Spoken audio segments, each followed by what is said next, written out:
let's talk about some goddamn video games. Gears of War 4. Rod Ferguson got trotted out on stage, showed it off. It's on Xbox Play Anywhere. It's cross-buy, cross-play, cross-everything. Laura Bailey came out, and then we saw some hot gameplay.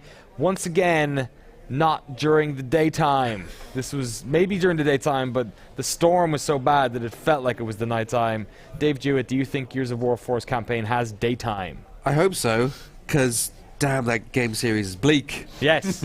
But I mentioned The before, horror roots. saying that they need to do something special for me to want to get hype about Gears of War again. I'm not sure they've done that. Some of the set pieces looked amazing, the graphics looked great, but it still just looks by the books Gears of War. Yeah. I suppose if you're a Gears of War fan, that's exactly what you want. But you're a Gears of War fan. It's not exactly what I want. No, I want right, something right? a bit more new. I want a shot of adrenaline into its spine. I want to be excited for Gears again. And while we've seen some new set pieces, upgraded weapons, it looks a lot nicer. I mean, even got teased with an old Marcus. I think that was the only bit that makes you want to pick it up again to see what Marcus has been up to. I mean, it looks great, but It's been getting grey, hasn't it? it's just more Gears of War. Yeah, I mean, the bit they showed, actually, this part here where they showed the turret firing at you, and then when you went up and pressed X on that thing... That was dumb. The turret just stopped firing for no reason. I mean, it's a little...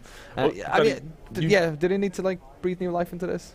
Oh, I mean, I think this game isn't gory enough, isn't disgusting enough. Doom Light, you called it. Yeah, Doomlight, I've called it. Yeah, like you've been playing Doom recently, right? Yeah. And it is filthy. Yeah. It is horrendous. I feel it like, is amazing. I'm dripping. I feel like I need a shower after I Yeah, play it. absolutely.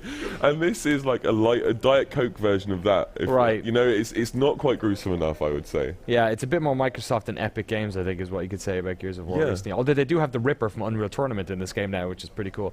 Yeah, I mean, it felt like a lot of Twitter was having the same reaction, where it's like, this is quite safe. Right, Mike? Yeah, because I mean, going back to the first Gears of War, the thing that struck me after, what, like 9 years, is that how much it's just kill these enemies, advance to the next area, kill these enemies, advance to the next area.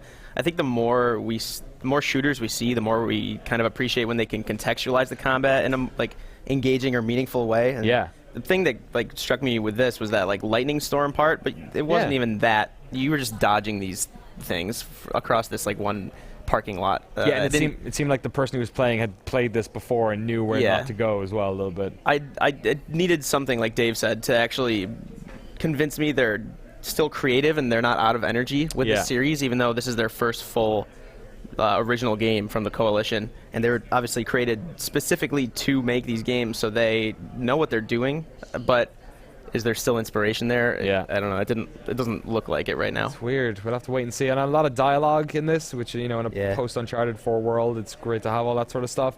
But then also, it's a post-Uncharted 4 world. You can't just have your by-the-number shooter anymore. So, yeah, we'll have to wait and see, I guess. They're also releasing an Xbox Elite controller for this, so good job. If you want to spend a lot of hot money on that stuff.